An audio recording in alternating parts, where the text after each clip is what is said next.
விக்கு வச்சுக்கிட்டு over acting பண்றாரு. அந்த அட்வர்டைஸ்மெண்ட் பார்க்கும் போதெல்லாம் எனக்கு பழைய அட்வர்டைஸ்மெண்ட் ஒண்ணு ஞாபகம் வருது. உங்களுக்கு ஞாபகம் வருதா? இப்படி எல்லாம் பேசுறதுக்கு ஸ்டாலினுக்கு வெக்கமா இல்ல? கருணை பத்தி கசாப் கடைக்காரன் பேசுறதா? போதை பொருள் லிஸ்ட்ல இருந்து இவங்க சாராயத்தை எடுத்துட்டாங்களா? பார்த்து மக்களே, அடுத்த தேர்தலுக்கு ரேஷன் கடையில நாங்க குவார்டர் தருவோம்னு சொன்னாலும் சொல்லுவாங்க திருட்டு பசங்க. அவங்களெல்லாம் நம்பாதீங்க, பார்த்துக்கிட்டே இருங்க. இந்த விடியலாட்சிக்கும் இவங்க வெத்து விளம்பரத்துக்கும் ஸ்டாலினோட விக்குக்கும் கொஞ்ச நாள்ல வேலை இல்லாம போயிடும். ஆனா கதிரானந்த் வீட்டுல ரைடு விட்டதும் துரைமுருகன் ஓடி போனாரு டெல்லிக்கு. அவரை குத்தம் சொல்லி பிரயோஜனம் இல்ல. ஏன்னா அவரோட தலைவன் கருணாநிதியே வீல் சேர்ல டெல்லிக்கு பறந்து போய் பொண்ண தீஹார்ல இருந்து காப்பாத்துறதுக்கு சோனியா காந்தி கால்ல விழுந்து, சோனியா ஜி, பேட்டி ஜி, 2G, ராஜா ஜி காப்பாத்துங்க ஜின்னு கெஞ்சி கொன்றானவர். என்ன பண்ணிருக்காரு உங்களுக்கு யோசிச்சு பாருங்க. பையன் அப்பா பேர்ல காயின் விட்டாரு, அப்பா பேர்ல பார்க்கு திறந்தாரு, கள்ளச்சாராயம் குடிச்சவனுக்கும் காசு கொடுத்தாரு. ஆனா தமிழனுக்கு காசு கொடுக்க துப்பில்ல, கேட்டா கஜானால துட்டு இல்ல. திருட்டு திமுக காரங்க பேசி பேசிய மக்களை ஏமாத்துவாங்க, மாயாஜால பேச்சு பேசுவாங்க. திமுக எந்த வேஷத்துல வந்தாலும் தயவு செஞ்சு அவங்கள நம்பாதீங்க. யாரா அந்த பையன் கேட்டா நான் தான் அந்த பையன்னு ஒரு திமுக காரன் வெளியில வந்து நிக்கிறான். ட்ரெயினே வராத தண்டவாளத்துல தலை வச்சு போராடினவர் கருணாநிதி 1 மணி நேரம் ஒன்னாவிரதம், அதுவும் ஒரு பெட்டு, 2 தலகாணி, 2 பொண்டாட்டி, 4 ஏசின்னு 1 மணி நேரம் ஒன்னாவிரதம் இருந்தவர் கருணாநிதி. அப்படி எல்லாம் போராடுறாங்க. அவரோட பையன் ஸ்டாலின் ஒன்னும் சலைச்சவர் இல்ல. அவர் கைதானது மிஸ்ஸா கேஸ்லயா இல்ல உஷா கேஸ்லான்னு இன்னும் கூட மக்கள் எல்லாம் குழம்பி போயிருக்காங்க. புரட்சி தலைவரோட நல்லாட்சி, அதிமுகவோட ஆட்சி, அண்ணன் கேடிஆர் தலைமையில நம்ம புரட்சி தமிழர் அண்ணன் எடப்பாடியார் முதல்வரா வந்து தமிழக மக்களை காப்பாற்றணும்னு நம்ம எல்லாரும் சபதம் ஏற்போம். புரட்சி தலைவர் பத்தி பேச ஆரம்பிச்ச உடனே கொற்ற மழையும் நின்னுடுச்சு, கூட்டம் ஆரம்பிச்சிருச்சு. நமது புரட்சி தலைவர் மனித உருவத்தில் வாழ்ந்த தெய்வம், கடவுள் பெற்றெடுத்த தலைவர், ஏழைகளின் இறைவன் அவர். அள்ளிக் கொடுப்பதில் வள்ளல், சொல்லிக் கொடுப்பதில் வாத்தியார். தொண்டையில குண்டடி பட்டாலும் துண்டு சீட்டு தேடாத முதல்வர், குரலில் தடுமாற்றம் இருந்தாலும் கொள்கையிலே தடுமாறாமல் வாழ்ந்த தலைவர், பெண்கள் மனதில் பொன்மன செம்மல், ஏழை மக்களுக்கு என்றென்றும் மன்னாதி மன்னன் நமது புரட்சி தலைவர். புரட்சி தலைவர் பிறந்த நாள் கூட்டத்தில் பேசணும்னாலே ஒரு தனி எனர்ஜி கிடைக்கும். அதுலயும் அண்ணன் கேடிஆர் அவர்கள் முன்னாடி பேச போறோம்னு நினைச்சா இன்னும் அதிக எனர்ஜி கிடைக்கும். இன்னைக்கு நிஜமாவே தென் மாவட்டத்துல பேசணும்ன்றதுக்காக, அண்ணன் கேடிஆர் அவர்கள் தலைமையில பேசணும்ன்றதுக்காக இந்த முறை நானே கேட்டு வாய்ப்பு கேட்டு இன்னைக்கு வந்து இங்க பேசிக்கிட்டு இருக்கேன். புரட்சி தலைவர் அவரை பத்தி பேசணும்னா ஒரு மீட்டிங் பத்தாது, ஒரு மேடை பத்தாது. ஒரு தலைவர் மறைஞ்சு 38 வருஷம் ஆனாலும் ரோட்ல அவர் படம் வச்சு மாலைய போட்டு மக்கள் சொந்த காசு செலவு பண்ணி அவரோட பிறந்த நாளையும் நினைவு நாளையும் கொண்டாடுறாங்கன்னா அவர் வாழ்ந்தது வாழ்க்கை இல்ல, வரலாறு. நம்ம புரட்சி தலைவர் தமிழக மக்களை காக்கிறதுக்காக, தமிழ் மக்கள் பக்கம் நிக்கணும்ன்றதுக்காக, தமிழக மக்களின் உரிமைகளுக்காக மக்கள் இயக்கமான இந்த அதிமுகவை ஆரம்பிச்சார். தலைவர் இந்த இயக்கம் ஆரம்பிச்சப்போ ஆதாயத்தை தேடினவங்க எல்லாம் கருணாநிதி கூட இருந்துட்டாங்க. அண்ணா வழியில நடந்தவங்க எல்லாம் புரட்சி தலைவர் கூட வந்துட்டாங்க. வெற்றி மேல வெற்றி தான்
இன்னைக்கு எத்தனையோ வருமானங்கள் இருக்கு அரசாங்கத்துக்கு. இத்தனை வருமானம் இருக்கும் போது பெண்களுக்கு எதுவுமே செய்யாம கொடுத்த வாக்குறுதியை நிறைவேற்றாத ஸ்டாலின் எல்லாம் புரட்சி தலைவர் கிட்ட பாடம் எடுக்கணும். அரசாங்கத்துக்கு எந்த வருமானமும் இல்லாத போது கூட விதவைகளுக்கும் முதியவர்களுக்கும் மாற்றுத்திறனாளிகளுக்கும் பென்ஷன் கொடுத்தவர் புரட்சி தலைவர். தமிழ்நாட்டு விவசாயிகளை வச்சு அரசியல் செஞ்சவங்க யாரும் தமிழக விவசாயிகளுக்கு துரும்பையும் கிள்ளி போடல. புரட்சி தலைவர் காலத்திலேயே அதிமுக தான் விவசாயிகளுக்கு பயிர் காப்பீட்டு திட்டத்தை கொண்டு வந்தாங்க. ஏழை மாணவர்கள் படிக்கிறதுக்கு சைக்கிள் கொடுத்து செருப்பு கொடுத்து மத்திய உணவு சத்துணவா மாத்தி பசங்களுக்கு சோறு போட்டு படிக்க சொன்னதே புரட்சி தலைவர். இன்னைக்கு தமிழ்நாடு கல்வியில எவ்வளவு சிறப்பா இருக்குன்னா அதுக்கு காரணம் புரட்சி தலைவர். இன்னைக்கு தெருக்கு 10 இன்ஜினியரிங் காலேஜ், மாவட்டத்துக்கு 1000 கல்லூரி இருக்குன்னா அதுக்கு காரணம் புரட்சி தலைவர். அந்த காலத்துல பெண்கள் ஸ்கூல் வரைக்கும் தான் படிப்பாங்க, ஆரம்ப கல்வி வரைக்கும் மட்டும்தான். பெண்கள் மேல் படிப்பு படிக்கணும்ன்றதுக்காக பியூசி முறையை உடைச்சு 12வது வரைக்கும் ஸ்கூல்ல படிங்க, அதுக்கப்புறம் கல்லூரியில படிங்கன்னு கல்வியை சீரமைச்சவர் புரட்சி தலைவர். இப்படி தமிழ்நாட்டு மக்களுக்காக எத்தனையோ விஷயங்கள் செஞ்சவர் புரட்சி தலைவர். தமிழ்நாட்டில் வாழ்ற தமிழர்களுக்கு மட்டும் இல்ல, உலக தமிழர்களுக்கே எவ்வளவோ செஞ்சிருக்காரு. தமிழன் பேரை சொல்லி புலிகள் பேரை சொல்லி கட்சியை வளர்த்த கருணாநிதி மாறி இல்ல நம்ம புரட்சி தலைவர். ஈழம் பிரச்சனைக்கு புலிகளுக்கு பொருள் கொடுத்து நிதி கொடுத்து உதவுனவர் புரட்சி தலைவர். மத்திய அரசாங்கத்துக்கு பயந்து பிரபாகரன் தாயாருக்கு மருத்துவ உதவி கூட பண்ணாம தமிழகத்துல கால் வைக்க விடாம அப்படியே திருப்பி அனுப்பிச்சவர் கருணாநிதி. ஆனா மத்திய அரசாங்கம் என்னதான் அழுத்தம் கொடுத்தாலும் நம்பி வந்த போராளிகளை நாடு கடத்த மாட்டேன்னு உறுதியா இருந்தவர் புரட்சி தலைவர். அப்படி வாழ்ந்த புரட்சி தலைவரோட இடத்தை பிடிக்கணும்னு துடிக்கிற அத்தனை பேருக்கும் நான் ஒரே ஒரு செய்தி சொல்ல விரும்புறேன். 1962ல பிரதமர் நேரு சீன படையெடுப்பை தடுக்க சமாளிக்க நாட்டு மக்கள் கிட்ட நிதி கேட்டார், ரேடியோல பேசினார். அந்த செய்தி கேட்ட உடனே புரட்சி தலைவர் 25,000 ரூபாய்க்கு செக் எழுதி அப்போ முதல்வராயிருந்த கர்ம வீரர் காமராஜர் வீட்டுக்கு போனார். அப்ப காமராஜர் வீட்டுல இல்ல, ஐயா ஊருக்கு போறாரு, ரயில்வே ஸ்டேஷனுக்கு கிளம்பிட்டாருன்னு சொன்ன உடனே புரட்சி தலைவர் ரயில்வே ஸ்டேஷனுக்கு போய் காமராஜரை நேர்ல பார்த்து 25,000 ரூபாய்க்கு செக் கொடுத்து, ஐயா இது முதல் பணம், மீதி பணம் சீக்கிரம் கொடுத்துடுவேன்னு சொன்னார். அப்ப புரட்சி தலைவர் இருந்தது திமுகவோட பிரதான எதிரி காங்கிரஸ். ஆனா கட்சி வேறுபாடு பார்க்காம நாட்டை காப்பாத்துறதுக்காக நிதி கொடுத்தவர் புரட்சி தலைவர். அப்ப அவர் மொத்தமா கொடுத்த நிதி 75,000 ரூபாய். இது கறி இட்லி கதை மாதிரி எல்லாம் கிடையாது. இந்த கதை உண்மையில நடந்தது. பிரதமர் நேரு புரட்சி தலைவரை பாராட்டி எழுதின லெட்டர் கூட இன்னும் இருக்கு. இப்படி வாழ்ந்த புரட்சி தலைவர் எங்க? இன்னைக்கு அவர் மாதிரி ஆசைப்படணும்னு, அவர் மாதிரி ஆகணும்னு ஆசைப்படுறவங்க எங்க? 100 கோடி சம்பளம் வாங்குறவங்க கூட அவங்க வாங்கின சொகுசு காருக்கு வரி கட்டாம கவர்மெண்ட் கிட்ட சலுகை எதிர்பார்க்கும் போது சம்பாதிச்ச மொத்த காசையும் நாட்டுக்கும் நாட்டு மக்களுக்கும் கொடுத்தவர் புரட்சி தலைவர். அவர் எங்க? புரட்சி தலைவர் மாதிரி ஆகணும்னு யார் வேணும்னாலும் ஆசைப்படலாம். ஆனா புரட்சி தலைவர் மாதிரி வாழ புரட்சி தலைவரால மட்டும்தான் முடியும். ஒரே ஒரு சூரியன், ஒரே ஒரு சந்திரன், ஒரே ஒரு எம்ஜிஆர். எம்ஜிஆர் என்றது பேர் இல்ல, அது தமிழக மக்கள் நெஞ்சில் வாழ்ற மந்திரம். இன்னைக்கும் தமிழக மக்களை வாழ வைக்கிற இரட்டை இலையின் மூல மந்திரம் எம்ஜிஆர். அதிமுக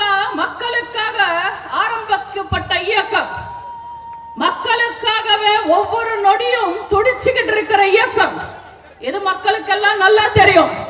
ஆனா என்ன பண்றது, எவ்வளவு புத்திசாலியா இருந்தாலும் சில சமயங்கள்ல நம்ம ஏமாறதா செய்வோம்.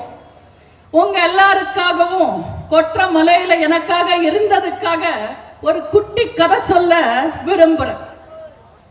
ஒரு கார்ல ஒருத்தர் அவரோட மனைவியையும் அம்மாவையும் கூட்டிட்டு போயிட்டு இருந்தார்.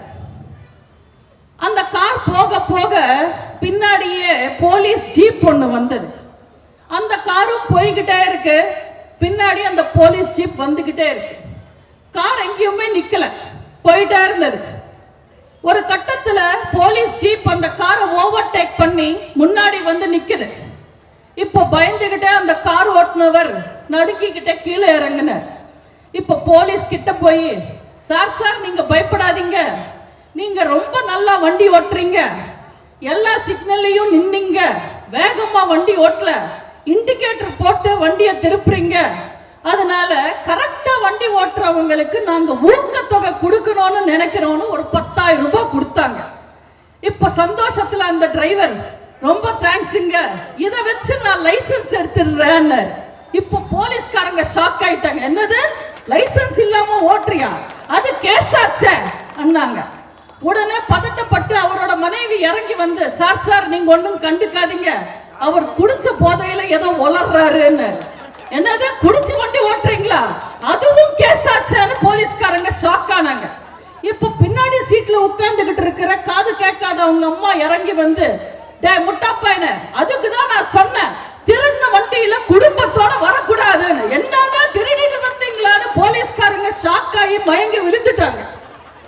இதே மாதிரிதான் எப்படி போலீஸ்காரங்க சொகுசு கார்ல போறாங்க, குடும்பத்தோட போறாங்க, நல்லவங்க போல இருக்குன்னு நம்பி ஏமாந்துட்டாங்களோ, தமிழ்நாட்டு மக்கள் குடும்பமா வராங்க, வகை வகையா விளம்பரம் தராங்கன்னு நம்பி ஸ்டாலின் கிட்ட ஏமாந்து போய் இன்னைக்கு முழிக்கிறாங்க. பிக் பாஸ் வீட்ல கூட 5-6 அயோக்கியனுங்க தான் இருப்பாங்க. ஆனா திமுகல ஒட்டுமொத்த பசங்களும் அயோக்கியங்களா இருக்காங்க. இப்ப எல்லாம் டிவி திறந்தாலே ஒரு விளம்பரம் வருது.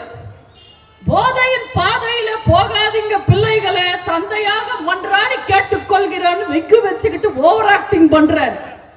அந்த அட்வர்டைஸ்மெண்ட் பார்க்கும் போதெல்லாம் எனக்கு பழைய அட்வர்டைஸ்மெண்ட் ஒண்ணு ஞாபகம் வருது. உங்களுக்கு ஞாபகம் வருதா? சிவராஜ் சித்த வைத்தியசாலை அட்வர்டைஸ்மெண்ட். அதுல ஒரு தாத்தா, பேராண்டிங்களா வாழ்க்கை அழிச்சுக்காதீங்கடா, தாத்தா நான் இருக்கேன்டா, என்கிட்ட வாங்கடான்னு அழுதுகிட்டே பேசுவாரு. அதே மாதிரி இருக்கு. இப்படி எல்லாம் பேசுறதுக்கு ஸ்டாலினுக்கு வெக்கமா இல்ல? கருணை பத்தி கசாப் கடைக்காரன் பேசுறதா? ஒவ்வொரு பண்டிகை முடிஞ்சதும் இன்னைக்கு 400 கோடிக்கு சரக்கு வித்தது, 500 கோடிக்கு சரக்கு வித்ததுன்னு பேப்பர்ல பெருமை பீத்துக்கிட்டு இருக்கு இந்த அரசாங்கம். நாடு அந்த அளவுக்கு கெட்டு நாசமா போகுது. இதுல போதையில்லா தமிழகம்னு அவங்க விளம்பரம் தராங்க. ஏன் போதை பொருள் லிஸ்ட்ல இருந்து இவங்க சாராயத்தை எடுத்துட்டாங்களா? பார்த்து மக்களே, அடுத்த தேர்தலுக்கு ரேஷன் கடையில நாங்க குவார்டர் தருவோம்னு சொன்னாலும் சொல்லுவாங்க திருட்டு பசங்க. அவங்களெல்லாம் நம்பாதீங்க. ஓட்டு போட்டா 1000 ரூபாய் தருவோம்னு சொல்லி பெண்களை ஏமாத்திட்டாங்க. 1000 ரூபாய் கொடுப்போம்னு சொன்னா மக்கள் ஏமாந்துடுவாங்கன்னு நம்பி உங்களுக்கு நிறைவேற்றாத வாக்குறுதிகளை கொடுத்தாங்க. ஜமீன்தார் மனப்பான்மை. 1000 ரூபாய் கொடுத்தா போதும், இவங்களை என்ன வேணுமானாலும் செய்யலாம்னு நினைக்கிற மனப்பான்மை. இவங்களெல்லாம் நம்பாதீங்க, பார்த்துக்கிட்டே இருங்க. இந்த விடியலாட்சிக்கும் இவங்க வெத்து விளம்பரத்துக்கும் ஸ்டாலினோட விக்குக்கும் கொஞ்ச நாள்ல வேலை இல்லாம போயிடும். நம்ம எடப்பாடியார் திமுகக்கு கொடுத்த பெரிய ஷாக் என்ன தெரியுமா? பிஜேபி கூட கூட்டணி முடிச்சுக்கிட்டது. அவங்க எதிர்பார்க்கல. ஏன்னா எம்எல்ஏ எலெக்ஷன்லயும் எம்பி எலெக்ஷன்லயும் அதிமுகக்கு ஓட்டு போட்டா பிஜேபி உள்ள வந்துடும், அதிமுகக்கு ஓட்டு போட்டா பிஜேபி உள்ள வந்துடும் மக்களை பயம்படுத்தி ஓட்டு வாங்குறாங்க. இப்போ அப்படி பேச முடியாதுல்ல, பயப்படுத்த முடியாது, ஓட்டு வாங்க முடியாது. அப்போ செஞ்ச சாதனைகளை சொல்லி ஓட்டு வாங்கணும். திருட்டு திமுக என்ன சாதனை செஞ்சாங்க? அவங்க தத்திய பையனை அமைச்சர் ஆக்குறாங்க, துணை முதல்வர் ஆக்குறாங்க. மத்தபடி அவங்க எந்த சாதனையும் செய்யல. இந்த முறை மக்கள் கிட்ட சுடுறதுக்கு திமுக கையில எந்த வடையும் இல்ல. நடக்கிறதெல்லாம் பார்க்கும் போது நீங்க சொல்லுங்க, பிஜேபியோட பி டீம் யாரு? கருணாநிதி படம் திறந்தாங்க. கருணாநிதி படத்தை திறந்தது சோனியா காந்தியோ மன்மோகன் சிங்கோ இல்ல, ராம்நாத் கோவிந்த். கருணாநிதிக்கு சிலை திறந்தாங்க. அந்த சிலையை திறந்தது ராகுல் காந்தியோ பிரியங்கா காந்தியோ கிடையாது, வெங்கையா நாயுடு. இப்போ கருணாநிதிக்கு நூற்றாண்டு நினைவு நாணயத்தை வெளியிட்டாங்க. அதை வெளியிட்டது ப. சிதம்பரமோ இளங்கோவனோ கிடையாது, ராஜ்நாத் சிங். இதெல்லாம் பார்க்கும்போது பிஜேபியோட பி டீம் யாருன்னு சொல்லுங்க. திமுக ஆட்சியை காப்பாத்திக்கிறதுக்கு பிஜேபிக்கு பி டீமாவும் இருக்கும், பி டீமாவும் இருக்கும். எங்க அமைச்சர்கள் மேலயும் கேஸ் போட்டாங்க, ரைடு விட்டாங்க. ஆனா ராவோட ராவா யாரும் டெல்லிக்கு ஓடி போல. ஆனா கதிரானந்த் வீட்டுல ரைடு விட்டதும் துரைமுருகன் ஓடி போனாரு டெல்லிக்கு. அவரை குத்தம் சொல்லி பிரயோஜனம் இல்ல. ஏன்னா அவரோட தலைவன் கருணாநிதியே வீல் சேர்ல டெல்லிக்கு பறந்து போய் பொண்ண தீஹார்ல இருந்து காப்பாத்துறதுக்கு சோனியா காந்தி கால்ல விழுந்து, சோனியா ஜி, பேட்டி ஜி, 2G, ராஜா ஜி காப்பாத்துக்க ஜின்னு கெஞ்சி கொன்றானவர். டேஞ்சர்னு வந்துட்டா திமுக டெல்லிக்கு போய் கால்ல விழுந்து சரணாகதி கேட்கிறது இந்த ஊரே அறிஞ்ச ஒரு உண்மை. அதிமுக ஆட்சி காலத்துல எவ்வளவு நிம்மதியா இருந்தோம், தமிழ்நாடு எவ்வளவு அமைதியா இருந்தது. அதிமுக ஆட்சி காலத்துல எனக்குமே ஏழை மக்களோ நடுத்தர வர்க்கமோ பால் விலை ஏறிடுச்சு, விலைவாசி ஏறிடுச்சு, ஈபி ஏறிடுச்சுன்னு நம்ம அவஸ்தைப்பட்டதே இல்லை.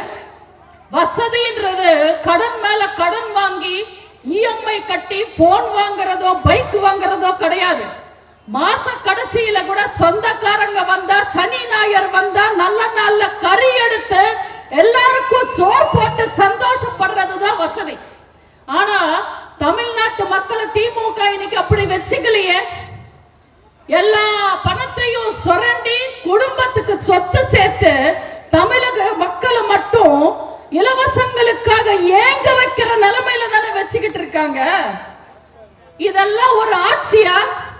இது வெறும் காட்சி, வெத்து விளம்பர ஆட்சி, விடியாத ஆட்சி, வெக்கப்பட வேண்டிய ஆட்சி, வேதனைப்பட வேண்டிய ஆட்சி, பெண்களுக்கு எடுக்கப்படுற ஆட்சி, கேள்வி கேட்டா ஒடுக்கப்படுற ஆட்சி, சனாதனம் சமாதியான ஆட்சி, ஒரு பைசாக்கு பிரயோஜனம் இல்லாத ஆட்சி இந்த வெத்து விளம்பர ஆட்சி. இன்னைக்கு பால் விலையிலிருந்து பருப்பு விலை வரைக்கும் ஏத்திட்டு தமிழ்நாட்டு அரசாங்கம் 8 லட்சம் கோடி கடன் வாங்கிட்டு தமிழ்நாட்டு மக்களுக்கு என்னையா செஞ்சீங்கன்னு கேட்டா ஒரு அமைச்சர் கூட வாய திறக்க மாட்டேன்றாங்க. ஒரே ஒரு அமைச்சர் கூட இவ்வளவு கடன் வாங்கினீங்களே மக்களுக்கு என்ன செஞ்சீங்கன்னு கேட்டா ஒருத்தங்க பதில் சொல்லல. ஆனா யோசிச்சு பாருங்க, அதே நம்ம ஆட்சி காலத்துல, அதிமுக ஆட்சி காலத்துல அமாவாசை பௌர்ணமிக்கு கூட 5000 கொடுங்க, 10,000 கொடுங்கன்னு ஸ்டாலின் சீனை போட்டுட்டு இருந்தார். இப்போ ஸ்டாலின் உங்களுக்கு என்ன தராரு? தமிழனுக்கு தமிழ் பண்டிகை பொங்கலுக்கு பணம் கொடுத்தாரா? பைசா கொடுத்தாரா? பொங்கலுக்கு காசு கேட்டா இல்லன்றாரு. மக்களுக்கு நல திட்டங்களை கொண்டு வாங்கன்னா காசு இல்லன்றாரு. உங்களுக்கு கொடுக்கிறதுக்கு காசு இல்ல, கேட்டா கஜானால துட்டு இல்ல. ஆனா கண்ணாடி பாலம் கட்டுவாரு, எழுதாத பேனாக்கு கடல்ல பேனாக்கு செலவைப்பாரு, கனிமொழிக்கு சங்கமம் நடத்துவாரு, பையனுக்கு பட்டாபிஷேகம் நடத்துவாரு. பொங்கலுக்கு காசு கொடுக்க துப்பு இல்ல, கேட்டா கஜானால துட்டு இல்ல. என்ன பண்ணிருக்காரு உங்களுக்கு? யோசிச்சு பாருங்க.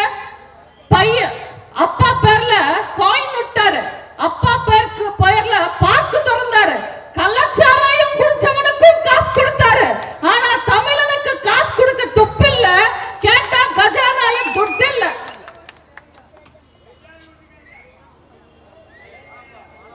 மாடு பிடிக்க கேலரி கட்டி இருக்காரு, வைன் ஷாப்ல சாலரி ஏத்தி இருக்காரு, ஸ்ட்ரீட் டேன்னு கூத்தடிக்கிறாரு.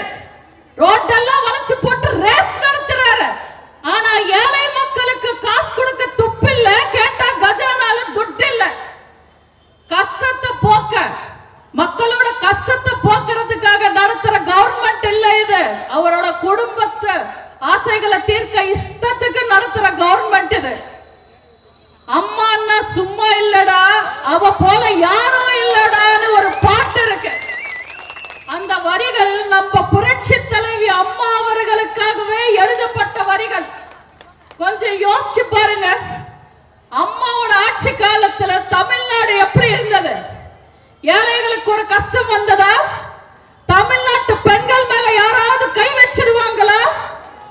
யாராவது சங்கிலி அறுக்கிறதுக்கு கழு தடுத்துடுவாங்களா? ஜாதி சண்டை போட முடியுமா? மொழி பிரச்சனை கொண்டு வர முடியுமா? அமைதி பூங்காவா இருந்தது தமிழ்நாடு. எங்க அம்மா, நம்ம அம்மா, மக்களால் நான், மக்களுக்காகவே நான் தன் இறுதி மூச்சு வரைக்கும் ஒலிச்சு ஒலிச்சு ஒலிச்சு உசுர் விட்டவங்க.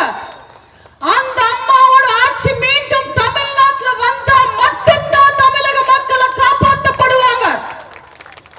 புரட்சி தலைவரோட பிறந்த நாள்ல நம்ம எல்லாரும் சபதம் ஏற்போம்.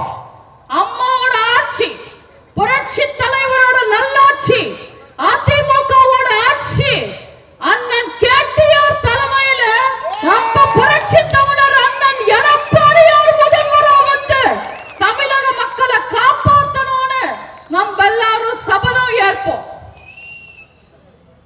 திருட்டு திமுக காரங்க பேசி பேசிய மக்களை ஏமாத்துவாங்க, மாயாஜால பேச்சு பேசுவாங்க. திமுக எந்த வேஷத்துல வந்தாலும் தயவு செஞ்சு அவங்கள நம்பாதீங்க.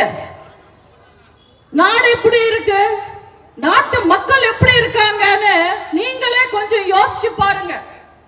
ஒரு ஆண் கல்லூரிக்கு போனா அது கல்வி புரட்சி, ஒரு பெண் கல்லூரிக்கு போனா அது சமூக புரட்சி. அதே ஒரு திமுக காரன் கல்விக்கு போனா அது பாலியல் வன்புணர்ச்சி.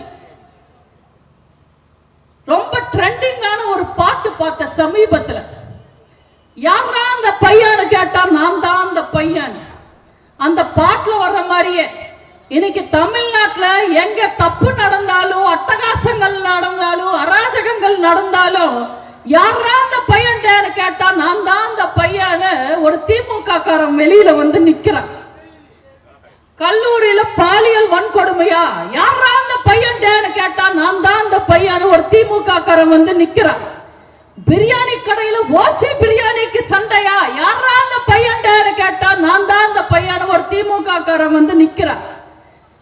வீட்டுக்குள்ள புகுந்து வெட்டி கொலையா, யாரா அந்த பையன் கேட்டா நான் தான் அந்த பையனு ஒரு திமுக காரன் வந்து நிக்கிறான். செயின் அறுக்கிறாங்களா, வழிமறிச்சு கொள்ளையடிக்கிறாங்களா, யாரா அந்த பையன் கேட்டா நான் தான் அந்த பையனு ஒரு திமுக காரன் வந்து நிக்கிறான். காதல் பிரச்சனை, கட்ட பஞ்சாயத்தா, யாரா அந்த பையன் கேட்டா நான் தான் அந்த பையனு ஒரு திமுக காரன் வந்து நிக்கிறான். ஆழ்கடத்தல் கேஸா, யாரா அந்த பையன் கேட்டா நான் தான் அந்த பையனு ஒரு திமுக காரன் வந்து நிக்கிறான். கஞ்சா கடத்தல் கேஸா, யாரா அந்த பையன் கேட்டா நான் தான் அந்த பையனு ஒரு திமுக காரன் வந்து நிக்கிறான். போக்சோ கேஸா, யாரா அந்த பையன் யாரா அந்த பையன் கேட்டா நான் தான் அந்த பையனு ஒரு திமுக காரன் வந்து நிக்கிறான். ஜாதி பிரச்சனையா, யாரா அந்த பையன் கேட்டா நான் தான் அந்த பையனு ஒரு திமுக காரன் வந்து நிக்கிறான். பொம்பளை போலீஸ் கிட்ட தகராறா, யாரா அந்த பையன் கேட்டா நான் தான் அந்த பையனு திமுக காரன் வந்து நிக்கிறான். நடிகைக்காக விஷம் குடிச்சானா, யாரா அந்த பையன் கேட்டா நான் தான் அந்த பையனு ஒரு திமுக காரன் வந்து நிக்கிறான். இந்த திமுக காரன் யாருன்னு உங்க எல்லாருக்கும் தெரியுமா? பாடாய் வாய். மக்கள் ரொம்ப தான் உஷாரா இருக்காங்க, ஆனா எப்படி ஏமாந்தாங்கன்னு தான் எனக்கு ஒன்றும் புரிய மாட்டேங்குது. இப்படி திமுக கட்சிக்காரங்க எல்லாருமே குற்றவாளிங்கன்னு நான் சொல்லல. ஆனா குற்றங்கள் நடக்கிற எல்லா இடத்திலையும் எப்படி ஒரு திமுக காரன் இருக்கான்றதுதான் கேள்வி. இந்த அநியாயங்களையும் அட்டூழியங்களையும் எதிர்த்து போராட எதிர்கட்சிக்கோ எந்த கட்சிக்கோ அனுமதி கிடையாது. வரலாறுல சிறப்பு மிக்க ஒரு கல்லூரியில ஒருத்தன் செர்வரேறி குதிச்சு அங்க படிக்கிற மாணவிய ஒருத்தன் பலாத்காரம் பண்றா. அந்த அநியாயத்தை தட்டி கேட்கறதுக்கு அனுமதி இல்லை. சக மாணவிக்கு நடந்த கொடுமைய தட்டி கேட்கறதுக்கும் நியாயத்தை கேட்கறதுக்கும் மாணவர்கள் போராடணும்னு நினைக்கிறாங்க. அவங்களுக்கு அனுமதி இல்லை. காலேஜ்ல சிசிடிவி இல்ல, போதுமான பாதுகாப்பு இல்ல, கேமரா இல்லன்னு ப்ரொஃபசர்ஸ் போராடுறாங்க, அவங்களுக்கு அனுமதி இல்லை. ஆனா இவங்க எழுதி கொடுத்த ஜால்ரா பஜனை பாட்டு பாடாம வெளிநடப்பு செஞ்சாரு கவர்னர்னு அவருக்கு எதிராக கவர்னர் மாளிகை முன்னாடி போராடுறதுக்கு திமுகவுக்கு அனுமதி இருக்கு. எதுக்கு போராடணும், எதுக்கு போராடக்கூடாதுன்னு திமுகவுக்கு தெரியாது. வெத்து போராட்டங்களும் விளம்பரம் போராட்டங்களும் பண்றதுல பிஹெச்டி பண்ணவங்க திமுக காரங்க. கருணாநிதி பண்ணாத போராட்டமா, நம்ம பார்க்காத போராட்டமா? ட்ரெயினே வராத தண்டவாளத்துல தலை வச்சு போராடினவர் கருணாநிதி. 1 மணி நேரம் ஒன்னாவிரதம், அதுவும் ஒரு பெட்டு, 2 தலகாணி, 2 பொண்டாட்டி, 4 ஏசின்னு 1 மணி நேரம் ஒன்னாவிரதம் இருந்தவர் கருணாநிதி. அப்படி எல்லாம் போராடுறாங்க. அவரோட பையன் ஸ்டாலின் ஒன்னும் சலைச்சவர் இல்ல. அவர் கைதானது மிஸ்ஸா கேஸ்லயா இல்ல உஷா கேஸ்லான்னு இன்னும் கூட மக்கள் எல்லாம் குழம்பி போயிருக்காங்க. இவங்க எல்லாரும் போராட்டத்தை பத்தி பேசுறாங்க. மக்களை திசை திருப்புறதுக்கு உண்மையான போராட்டங்கள் வெளிச்சத்துக்கு வரக்கூடாதுன்றதுக்காக செயற்கையா போலியா எத்தனையோ போராட்டங்கள் இன்னைக்கு திமுக நடத்திக்கிட்டு இருக்காங்க. கடந்த 4 வருஷம் ஆள தெரியாத இந்த திருட்டு திமுக ஆட்சி காலத்துல பெண்களுக்கு எதிரான குற்றங்கள் போக்சோ கேஸ் எத்தனைன்னு தெரியுமா? இந்த 4 வருஷத்துல மட்டும் 18,518 குற்றங்கள் பெண்களுக்கு எதிராக. அதாவது தைரியமா போலீஸ் ஸ்டேஷனுக்கு வந்து கம்ப்ளைண்ட் கொடுத்து பதிவான குற்றங்கள் 18,518. இது எனக்கு 10 நாளுக்கு முன்னாடி கிடைச்ச தகவல். இந்த 10 நாள்ல எத்தனை நடந்திருக்குன்னு தெரியாது. கணக்குல வராம எத்தனை பெண்கள் கொடூரத்துக்கு ஆளாகிறாங்கன்னு தெரியாது. யோசிச்சு பாருங்க. திமுக கொடுத்த கணக்குப்படியே பெண்கள் ஒரு வருஷத்துக்கு 4,500 பேர் சூறையாடப்படுறாங்க. ஒரு நாளைக்கு கிட்டத்தட்ட 13 பேர். திமுக ஆட்சி காலத்துல பதிவாகிற அத்தனை கேஸ்ல 50% திமுக காரங்க பேர்ல தான் கேஸே கம்ப்ளைண்ட் வருது.